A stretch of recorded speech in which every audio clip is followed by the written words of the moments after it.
तो देखो इस एग्जाम्पल 6 में कहता है family with monthly income of ₹20,000 had plan the following expenditure per month under various heads. तो 20,000 फैमिली की इनकम है और उसमें ग्रोसरी में कितना जा रहा है, 4,000 जा रहा है। रेंट में कितना जा रहा है, 5,000 जा रहा है। एजुकेशन ऑफ चिल्ड्रन वो जा रहा है 5,000। मेडिसिन में जा रहा है 2,000। ठीक है, तो इस तरह से मेडिसिन में कितना जा रहा है, 2,000 जा रहा है। फिर उसके बाद फ्यूल में कितना जा रहा है, 2,000 जा रहा है। तो इस तरह से अपन देख रहे हैं कि इसमें पैसा कहाँ कहाँ जा रहा है। उसके बाद एंटरटेनमेंट में कितना जा रहा है, एंटरटेनमेंट जा रहा है हमारा 1,000। मिसलेनियस में जा रहा है 1,000। तो इसका बार ग्राफ कैसे बनाएंगे, तो देखो बार ग्राफ कैसे बनाया, अगले पेज पे इसका बार ग्राफ बना हुआ है। तो मैं इस पेज को उठा के यहाँ साइड में रख लेता हूँ, तो जिससे आपको आइडिया हो जाएगा।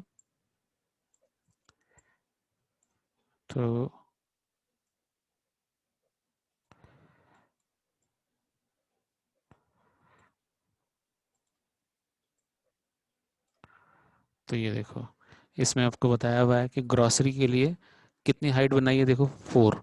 तो हमको वाई एक्सिस पे क्या प्लॉट करना है, वाई एक्सिस पे प्लॉट करना है कि एक्सपेंडिचर कितना पैसा खर्च हुआ।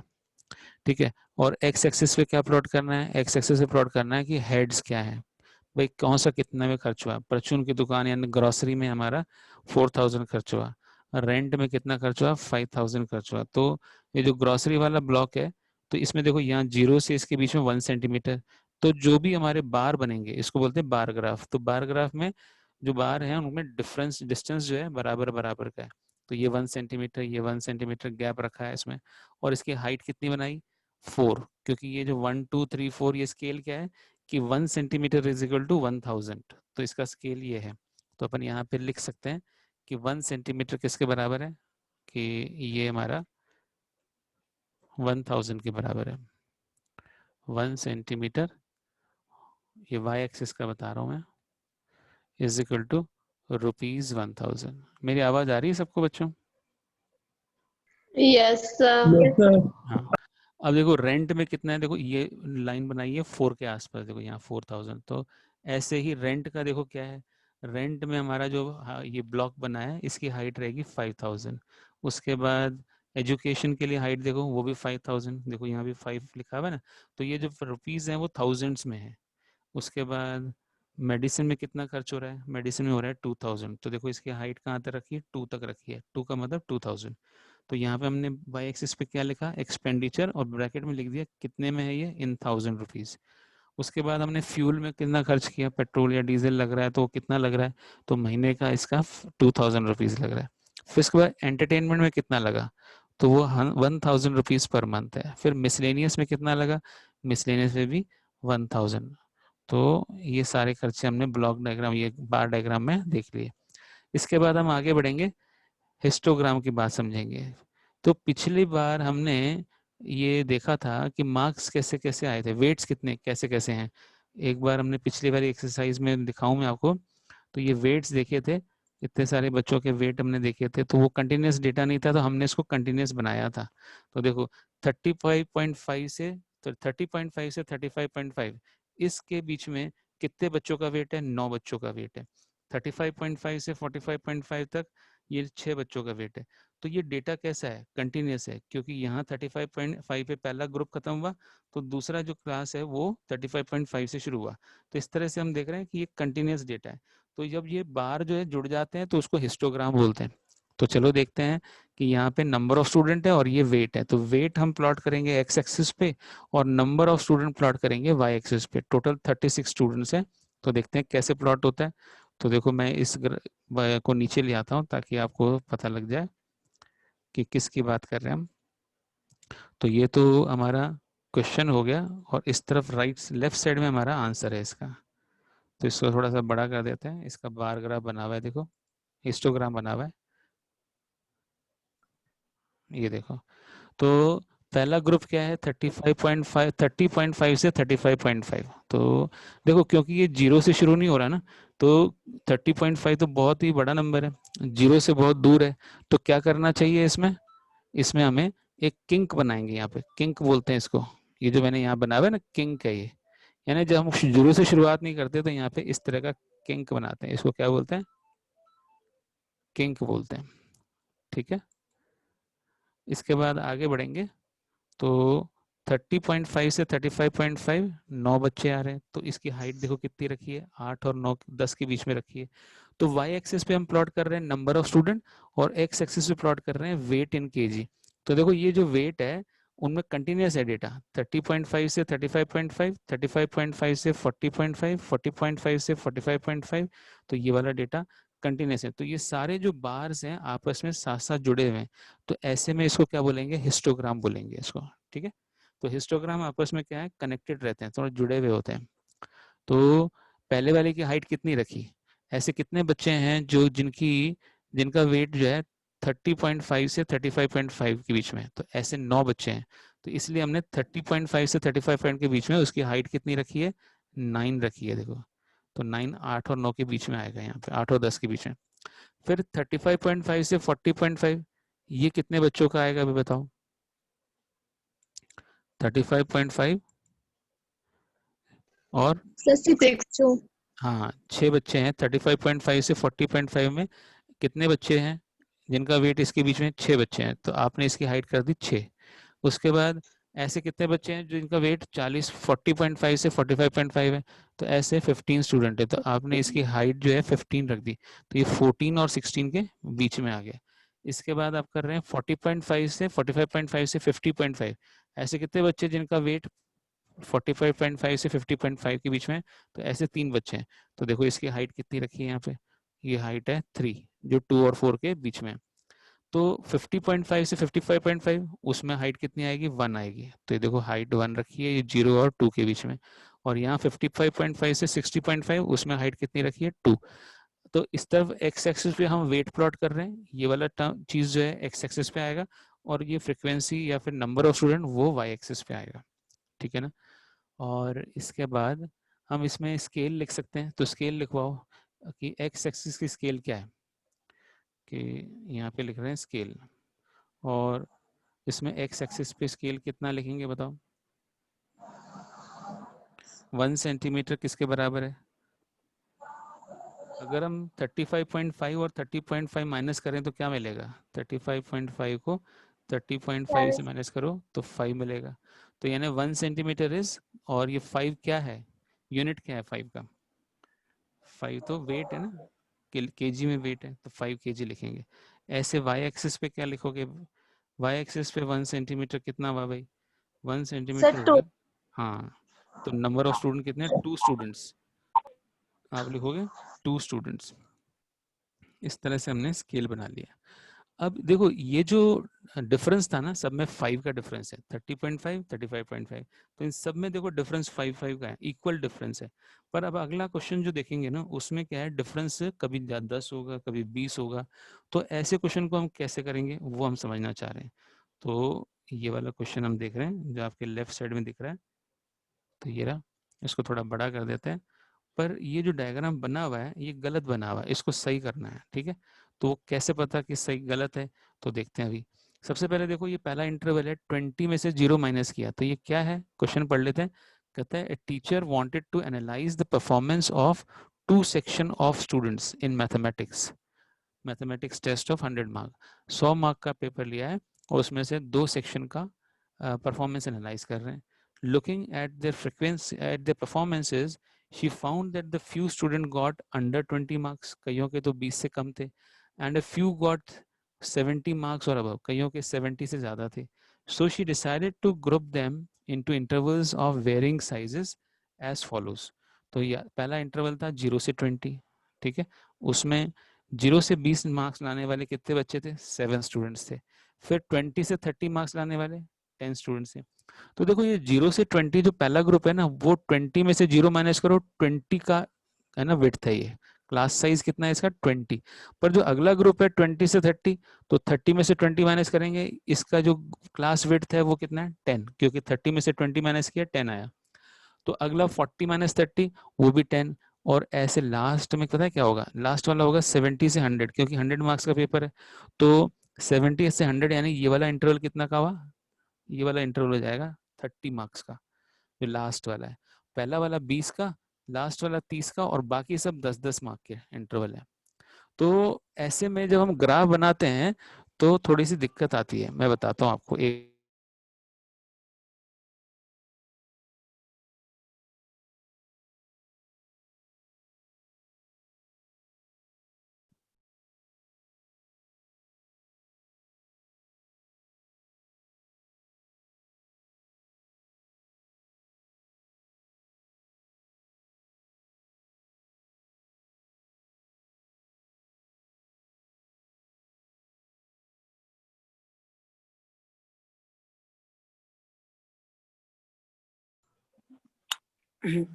हाँ जी बेटा, तो देखा, समझ में आया? ये वाला पहला इंटरवल जो है 20 - 0, 20 का इंटरवल है। दूसरा इंटरवल 10-10 का है, बीच बीच में देखो 10-10 का इंटरवल है। और लास्ट वाला 70 से 100 मार्क्स, क्योंकि ज़्यादा ज़्यादा कितने मार्क्स आ सकते हैं, 100 का पेपर है तो 70, 100 - 70 कितना हो जाएगा, 30 मार्क्स का।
हाँ जी बच्चों, तो इसका ग्राफ देखो, तो यहाँ ग्राफ में देखो 0 से 20 के बीच में मैंने हाइट कितनी बनाई है, 7 बनाई है, जो कि गलत है, इसको सही करना पड़ेगा। तो अगले पेज पे सही करेंगे। ऐसे ही 20 से 30 वो 10 हाइट है, 30 से 40 10 हाइट है, ये सब तो हाइट सही है। और फिर लास्ट में 70 से 100, वो भी हाइट कितनी बनाई है, 8 बनाई है। 70 से 100 के बीच में हाइट कितनी बनाई है, 8 बनाई है। तो 70 से 100 के बीच में जो मार्क्स लाने वाले बच्चे हैं तो 8, पर 8 ही बच्चे, पर एरिया तो ज्यादा लग रहा है। ये वाला रेक्टेंगल का एरिया ज्यादा लग रहा है, ऐसा लग रहा है बहुत सारे बच्चे हैं जो 70 से 100 के बीच में ला रहे हैं। ऐसे 0 से 20 में मार्क्स लाने वाले तो सिर्फ हैं तो 7, पर ये जो एरिया लग रहा है ना वो ज्यादा लग रहा है। तो जो एरिया होगा ना वो प्रोपोर्शनल होना चाहिए, किसके प्रोपोर्शनल होना चाहिए, ये जो फ्रिक्वेंसी है ना उसके प्रोपोर्शनल होना चाहिए। तो इसको कैसे ठीक करेंगे उसको मैं अगले पेज पे दिखा रहा हूँ यहाँ पे। तो देखो अगले पेज पे कैसे ठीक करते हैं, मैं यहाँ दिखा रहा हूँ। इस पेज को मैं इस साइड ले आ रहा हूँ। सर हाँ जी बेटा बताओ। सर समझ में नहीं आया क्वेश्चन। हाँ, इसको मैं समझाऊंगा, वापस समझा रहा हूँ इसको। कहाँ से, इसी क्वेश्चन को वापस से शुरू करें? है बेटा, इसी क्वेश्चन को वापस से बताऊं? Yes sir. हाँ, फिर से समझो। तो इस क्वेश्चन में क्या क्या दे रखा है आपको वो समझा रहा हूँ मैं आपको। यहाँ देखो, इसको थोड़ा सा बड़ा कर देते हैं जिससे कि आपको क्लियर दिख जाए। तो देखो इसमें क्या बोला है, the steps to be followed are given below. तो यहाँ पर क्या बोला है कि carefully examine this graphical representation, do you think that it correctly represents the data? तो ये जो ग्राफ जो है यहाँ जो बनाया था वो करेक्टली रिप्रेजेंट कर रहा है क्या डेटा को? तो मुझे तो नहीं लग रहा। तो इसमें लिखा है no, no the graph is giving us a misleading picture. Misleading picture बता रहा है कैसे?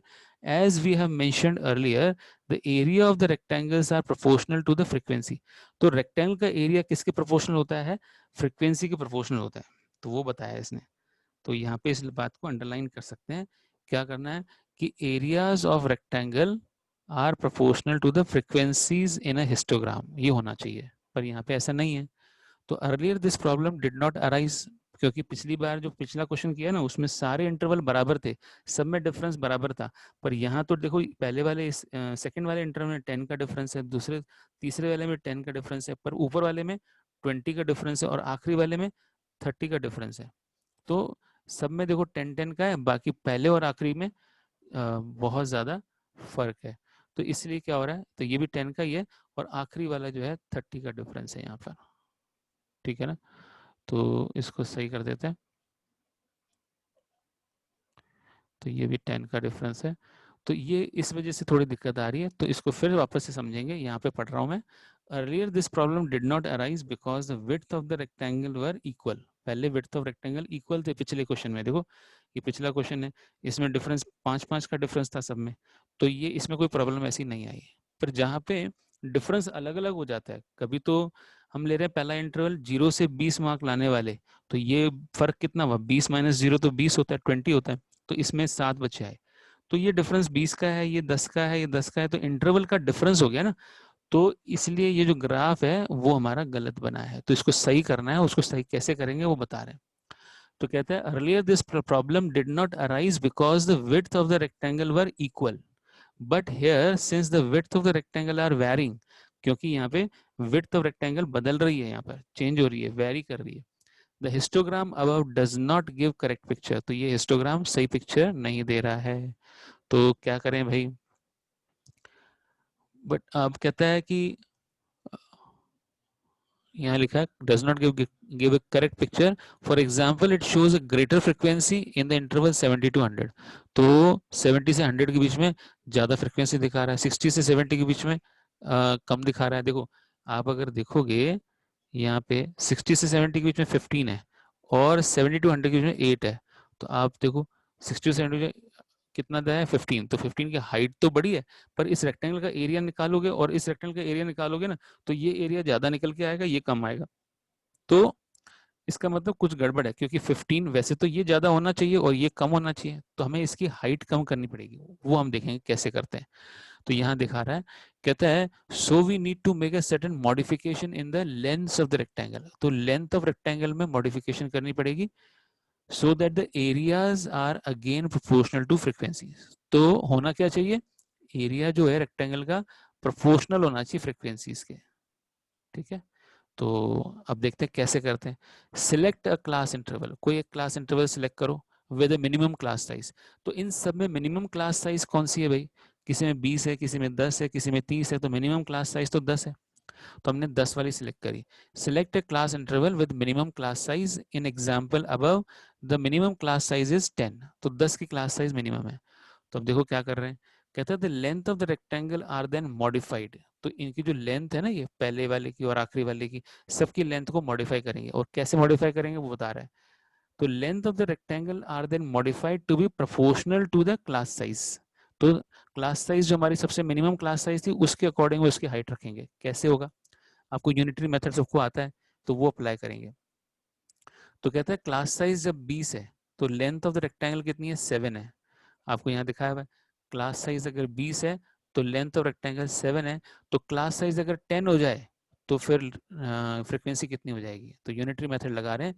तो यहाँ मैं लिख के दिखा रहा हूँ कि जब क्लास साइज 20 है तो फ्रीक्वेंसी 7 है, जब क्लास साइज 1 है तो फ्रीक्वेंसी 7/20 है, तो जब क्लास साइज 10 होगी तो फ्रीक्वेंसी क्या होगी, 7/20 इंटू 10, तो 0 से 0 कट जाएगा, तो 7/2 क्या आएगा, 3.5।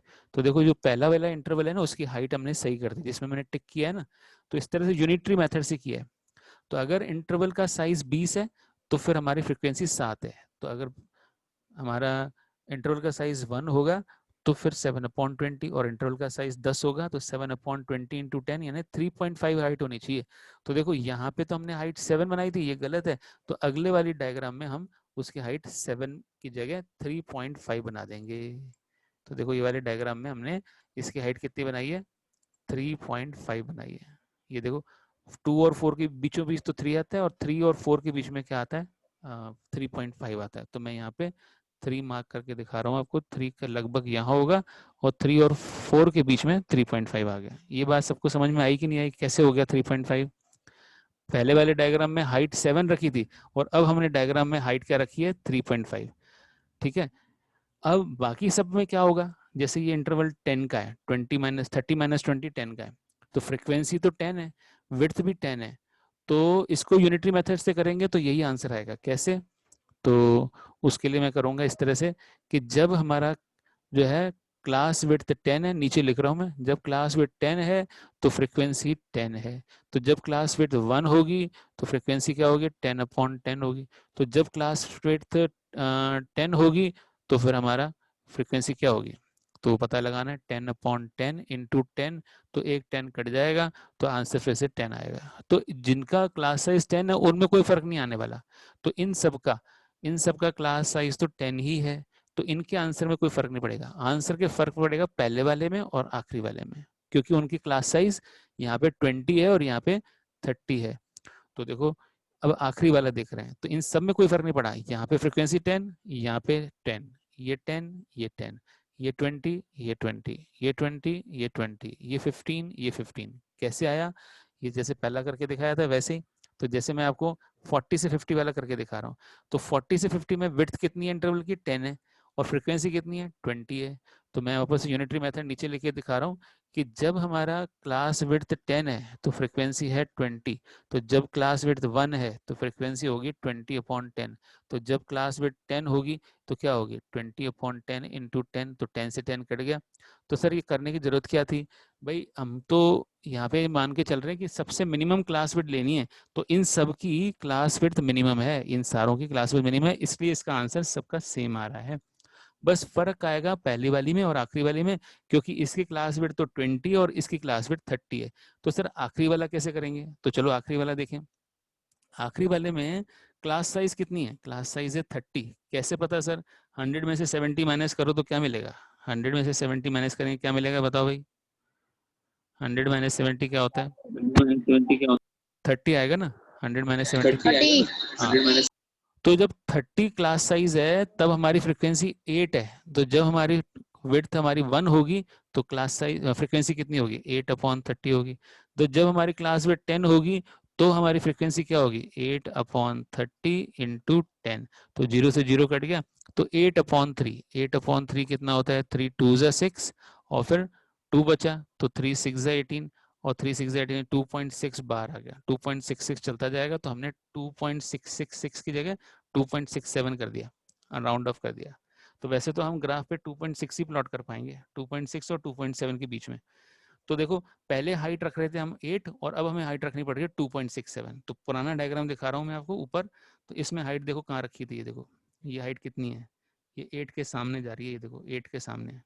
और नीचे वाले डायग्राम जो सही किया डायग्राम उसमें कहाँ हाइट है, देखो उसमें देखो 2.67 है क्या, देखो 2 और 3 के बीच में आ रही है हाइट 2.67। तो ये वाला डायग्राम सही माना जाएगा। इसको क्वेश्चन को समझ में आ गई, ये क्या था कि किसी टीचर ने एग्जाम लिया और बच्चों के मार्क्स आए हैं, कईयों के तो 0 से 20 के बीच में मार्क्स आए हैं। 0 से 20 के बीच में कितने बच्चों के मार्क्स आए, 7 बच्चों के मार्क्स आए। 20 से 30 के बीच में कितने बच्चों के मार्क्स आए, 10 बच्चों के मार्क्स आए। 30 मार्क्स से 40 मार्क्स कितने बच्चों के आए, 10 बच्चों के आए। 40 से 50 मार्क्स के बीच में कितने बच्चों के आए, 20 बच्चों के आए। 50 से 60 मार्क्स कितने बच्चों के आए, 20 बच्चों के आए। 60 से 70 मार्क्स कितने बच्चों के आए, 15 बच्चों के आए। और 70 से 100 मार्क वो 8 बच्चों के। तो ये क्लास विड्थ में फर्क है, इन सब में क्लास विड्थ में फर्क होने की वजह से ये वाला डायग्राम गलत बना था, और फिर हमने इसको इस तरह से सही कर दिया, और सही करने का तरीका मैंने बता दिया, यूनिटरी मेथड। तो ये एग्जांपल बड़ा इंपॉर्टेंट है। तो इसमें ये एक इंपॉर्टेंट बात यहाँ पे क्या बोली कि भाई रेक्टेंगल का एरिया जो होता है ना वो प्रोपोर्शनल होना चाहिए किसके, फ्रीक्वेंसी के। Area of the rectangle are proportional to frequency in the histogram, areas are proportional to the frequency, ये जरूर ध्यान रखना है। इसके बाद आगे बढ़ते हैं अपन अगले क्वेश्चन की तरफ। अगर हमें हिस्टोग्राम बनाना है तो हिस्टोग्राम कैसे बनाएंगे, तो चलिए आपको क्या करना है, इनके सारे मिड पॉइंट्स को ज्वाइन करना है। मिड पॉइंट्स को ज्वाइन करते ही हिस्टोग्राम बन जाएगा। तो जो हमने पीछे वाला एक डायग्राम बनाया था उसको मैं वापस दिखा रहा हूँ, जो इससे पहले वाला क्वेश्चन किया था, ये वाले क्वेश्चन की बात कर रहे हैं। इसमें इसका जो मिड पॉइंट ले लो, है ना, ये वाला पॉइंट 30.5 से 35.5, इस वाले पॉइंट को मार्क करो, फिर इस वाले पॉइंट को मार्क करो, फिर इस वाले पॉइंट को मार्क करो। हर एक हिस्टोग्राम का जो टॉप है ना उसका मिड पॉइंट मार्क कर लो। तो ये मिड पॉइंट मार्क कर रहे हैं हम, ठीक है। और इन सबको फिर स्केल से ज्वाइन करो ऐसे। तो ये स्केल से ऐसे ज्वाइन किया, सॉरी पहले तो हमें इसको रब करना पड़ेगा, जो पास पास में हो उनको साथ में पहले ज्वाइन करना पड़ेगा। तो देखो कैसे ज्वाइन कर रहे हैं हम, इसको मैंने इससे ज्वाइन किया ऐसे, फिर इसको इससे ज्वाइन करेंगे, स्केल से करना है इसका ना। और एक मिनट, मेरे पास भी स्केल से हो तो जाना चाहिए, मेरे से भी देखो, अगर हो जाए तो अच्छी बात है। ये कहाँ गया, स्केल से करने की कोशिश करते हैं, ये इस लाइन बनाएंगे तो इस पॉइंट से इस पॉइंट तक ज्वाइन किया ऐसे, ठीक है। फिर इसको इससे ज्वाइन करेंगे अगली बार, फिर से ज्वाइन करते हैं इसको, लाइंस को, इसको इससे ज्वाइन किया, तो इसको इससे ज्वाइन किया। अब आपको क्या करना है, आखिरी वाला जो इंटरवल है ना, उसका मिड पॉइंट ले लो, यानी ये लास्ट जिसमें कोई हिस्टोग्राम नहीं बना हुआ, उसको भी इससे ज्वाइन कर दो। ऐसे से पहले वाला उसका मिड पॉइंट ले लो, 30.5 से पहले वाला कौन सा होगा, 25.5 होगा, यहाँ पे 25.5 मान लो, ये 25.5 है, तो इसका मिड पॉइंट कहाँ है, वो यहाँ पर है, तो उससे ज्वाइन करना पड़ेगा। तो इस तरह से हमारा ये हिस्टोग्राम कंप्लीट हो जाएगा। तो इस पॉइंट को अपन इससे ज्वाइन कर लेते हैं, तो इस तरह से ये हिस्टोग्राम बन जाता है। तो दो तरह से हिस्टोग्राम बनता है, एक तो हिस्टोग्राम, हिस्टोग्राम बना हुआ है, सॉरी इसको हिस्टोग्राम नहीं बोलते, इसको बोलते हैं फ्रीक्वेंसी पॉलीगन। तो ये जब मिड पॉइंट को ज्वाइन करते हैं तो क्या बनता है, ये जो लाइनें बनी है इसको बोलते हैं हम फ्रीक्वेंसी पॉलीगन, फ्रीक्वेंसी पॉलीगन, ठीक है। तो ये दो तरह से बनता है। अब मैं बताता हूँ यहाँ पे आपको, आप इस डायग्राम को देख रहे हो साथ में, 30.5 और 35.5 इन दोनों को ऐड करके डिवाइड बाय 2 करो। तो मैं यहाँ पे ऐड करके दिखा रहा हूँ कि 30.5 प्लस 35.5 डिवाइडेड बाय 2, कोई बताएगा इसका सम कितना होगा, 66 होगा ना। 66 को डिवाइड करेंगे 2 से तो क्या आएगा, 33, तो 33 आया। तो ये हमारा जो पहला पॉइंट होगा ना, वो होगा 33,9, एक्स की वैल्यू 33, वाई की वैल्यू 9। देखो ये वाला जो पॉइंट है, ये टॉप पे हिस्टोग्राम का जो टॉप पॉइंट एरो दिखाया मैंने, 33,5, ऐसे। ऐसे दूसरा पॉइंट निकालना है तो दूसरे क्लास इंटरवल का मिड पॉइंट निकाल लो। तो वो कैसे आएगा भाई, इन दोनों को ऐड कर दो, 35.5 और 40.5 को ऐड करो, तो कितना आ रहा है भाई, 35.5 और 40.5, कौन बताएगा, 70, 76. हाँ 76 आएगा। तो 76 को 2 से डिवाइड करो, तो 38 आ रहा है क्या, Yes, sir. हाँ तो 38,6, तो ये वाला पॉइंट जो है वो 38,6 है। तो यहाँ से देखो नीचे जाऊंगा ना, तो यहाँ पे मुझे दिखेगा 38, यहाँ पर ये पॉइंट जो है 38 है, और 30 ये वाले पॉइंट का कोऑर्डिनेट क्या होगा, 38,6, क्योंकि यहाँ पे तो 6 है, हॉरिजॉन्टल लाइन बनाएंगे तो 6 आ रहा है, और वर्टिकल लाइन बनाएंगे 38 आएगा, तो 38.6। इस तरह से हम चाहें तो बिना हिस्टोग्राम के भी इसको प्लॉट कर सकते हैं, इस तरह से मिड पॉइंट लेकर। तो ये ध्यान रखना है कि हिस्टोग्राम में जो एंड में ये दो लाइनें और बनेंगी, पीछे के इंटरवल ले लेंगे, आगे के इंटरवल लेंगे, और उसके मिड पॉइंट से ज्वाइन कर देंगे। तो आखिरी वाला पॉइंट बताओ, आखिरी तो है 60.5 और 65.5, तो यहाँ तो सर है ही नहीं, तो हमें लेना पड़ेगा फिर। तो 60.5 से 65.5 के का मिड पॉइंट ले लो, तो वो 63 आएगा। तो हमारा आंसर आएगा 63,0। ये आखिरी वाला जो पॉइंट है, इस पॉइंट के कोऑर्डिनेट क्या है, 63 कॉमा और 0। ऐसे जो सबसे पहला वाला पॉइंट है वो कौन सा होगा, 25.5 और 30.5 के बीच में, तो वो कौन सा होगा, वो 28 होगा। तो इस पॉइंट के कोऑर्डिनेट क्या हो जाएंगे, 28,0। तो इस तरह से हम हिस्टोग्राम से फ्रीक्वेंसी पॉलीगन बना सकते हैं, और हम बिना हिस्टोग्राम बनाए भी फ्रीक्वेंसी पॉलीगन बना सकते हैं, तो वो हम आगे देखेंगे। तो ये डिस्कशन आपको क्लियर हो गया होगा। तो मैंने यहाँ पे देखो वही वाली बात जो वहाँ पे उन्होंने बनाया था, यहाँ पे बुक में पहले से बना हुआ है आपके लिए। देखो डॉटेड लाइन मिलाई हुई है सारी, ठीक है। और देखो लास्ट में लिया है 65.5 से, और 60.5 से 65.5, और उसके बीच का पॉइंट एच ले लिया। तो इन सब के नाम दे दिए A B C D। तो यहाँ पे शुरुआत हो रही थी 30.5 से, तो उससे पिछला वाला इंटरवल भी ले लिया 25.5, और इसके मिड पॉइंट पे यानी 28 पे, 28,0 से शुरू करके ऐसे डॉटेड लाइन बनाई। तो इस डॉटेड लाइन का नाम है फ्रीक्वेंसी पॉलीगन, और जो ऐसे रेक्टेंगल बन रहे हैं उसका नाम है हिस्टोग्राम, ठीक है ना। तो यहाँ मैं लिख देता हूँ कि ये जो बन रहा है रेक्टेंगल, वो तो है हिस्टोग्राम, इनको हिस्टोग्राम बोलते हैं, और इनको क्या बोलते हैं, फ्रीक्वेंसी पॉलीगन, ठीक है। तो थोड़ा सा आइडिया लगा होगा आपको कि अपन ने क्या कर रहे हैं अपन, फिर भी अपन क्वेश्चंस करेंगे तो और क्लियर हो जाएगा आपको।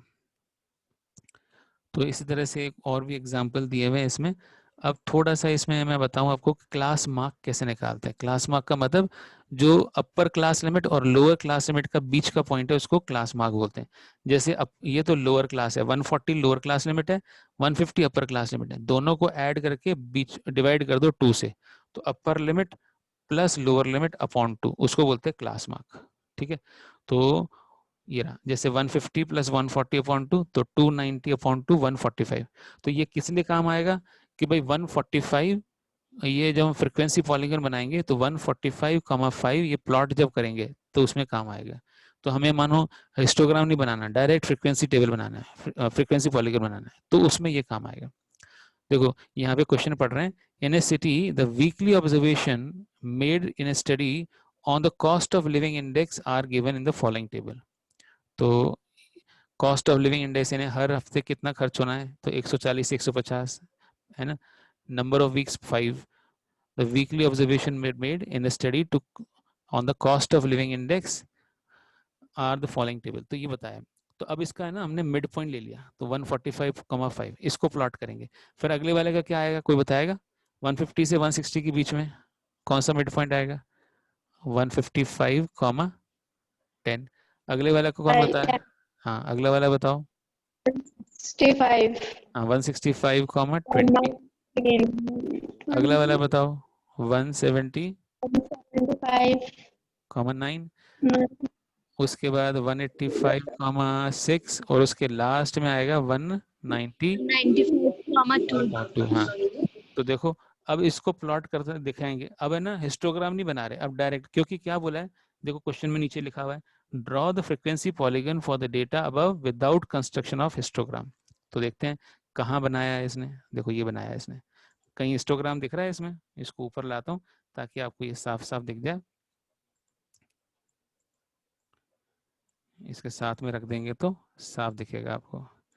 देखो वही वाला टेबल है, दोनों टेबल में कोई फर्क नहीं है। दोनों टेबल में कोई फर्क है क्या? ये भी 140 से 150, ये भी 140 से, पर इसका मिड पॉइंट ले लिया 145 और 5। ये रहा 145 और 5। तो प्लॉट करते हैं 145 का 5 कहाँ है, ये रहा 145 और ये रहा 5, दोनों का बी पॉइंट को बोलेंगे हम 145,5। ये जो बी पॉइंट है ये 145,5 है। इसको थोड़ा बड़ा कर देते हैं ताकि और साफ दिख जाए, ठीक है ना। इसके बाद नेक्स्ट पॉइंट है 155,10। तो 155,10 कौन सा पॉइंट है? वो सी पॉइंट है। 155 देखो नीचे जाएंगे और 10 ये रहा। तो इस तरह इन पॉइंट्स को, मिड पॉइंट्स को लेंगे ना और ज्वाइन कर देंगे तो हमारा फ्रीक्वेंसी पॉलीगन बन जाएगा। पर एक बात है कि इसके सबसे पहला वाला नहीं दिया, तो 140 देखो इन सब में डिफरेंस 10-10 का डिफरेंस है। तो 10-10 का डिफरेंस है, तो 155 से पहले 145 आता है। तो 145 से पहले क्या आएगा? 145 से पहले आएगा 135 और हाँ और फ्रीक्वेंसी 0 आएगी। ऐसे आखिरी वाले में क्या आएगा? 195 के बाद क्या आता है? 205 और 0। तो देखो हमने लास्ट में ज्वाइन किया 135,0, ये रहा 135,0 और 205,0। इस तरह से ये फ्रीक्वेंसी पॉलीगन